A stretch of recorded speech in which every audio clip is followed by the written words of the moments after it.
Guys നമ്മളൊക്കെ മനുഷ്യന്മാരല്ലേ, നമ്മൾ മനുഷ്യന്മാരായതുകൊണ്ട് തന്നെ നമ്മളെ എക്സ്പെക്ടേഷൻ നമ്മുടെ കൂടപ്പുറപ്പ് തന്നെയല്ലേ. ഇപ്പൊ നമ്മളെ അടുത്ത് ഇപ്പോൾ ആരൊക്കെ എന്തൊക്കെ പറഞ്ഞാലും എത്രയൊക്കെ മഹാമാരി പറഞ്ഞാലും നമ്മൾ തന്നെ പല ആൾക്കാരോടും പറഞ്ഞിട്ടുണ്ടാവും നിങ്ങൾ ആരിൽ നിന്നൊന്നും എക്സ്പെക്ട് ചെയ്യരുത്, നമ്മളെപ്പോഴും നമ്മുടെ ലൈഫിൽ നമ്മൾ മാത്രമേ ഉള്ളൂ ചക്ക മാങ്ങ തേങ്ങ. ഞാൻ ഒരു കാര്യം പറയട്ടെ, ഇതൊക്കെ എല്ലാവർക്കും അറിയാവുന്ന ഒരു കാര്യമാണ്. എന്നിട്ടും എല്ലാവരും പല പ്രശ്നങ്ങളിൽ പോയി തലവെക്കുന്നില്ലേ?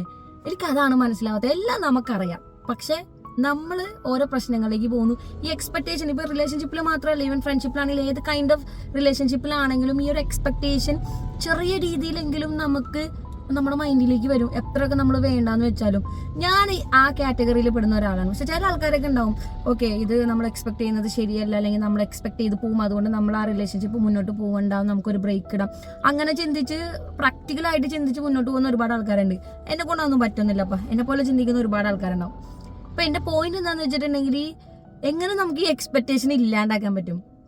ഇപ്പോൾ ആൾക്കാർ പറയുമ്പോൾ എക്സ്പീരിയൻസ് ആയി പ്രായമായി കഴിയുമ്പോൾ ഇതൊക്കെ മാറിക്കോളൂന്ന് എനിക്ക് തോന്നുന്നില്ല. നിങ്ങളൊന്ന് പറഞ്ഞൊന്ന് മനസ്സിലാക്ക്, ആൾക്കാരും മനസ്സിലാക്കുക, നിങ്ങളും മനസ്സിലാക്കുക, എനിക്കും കൂടി മനസ്സിലാക്കിച്ചാൽ കമന്റ് ചെയ്യും.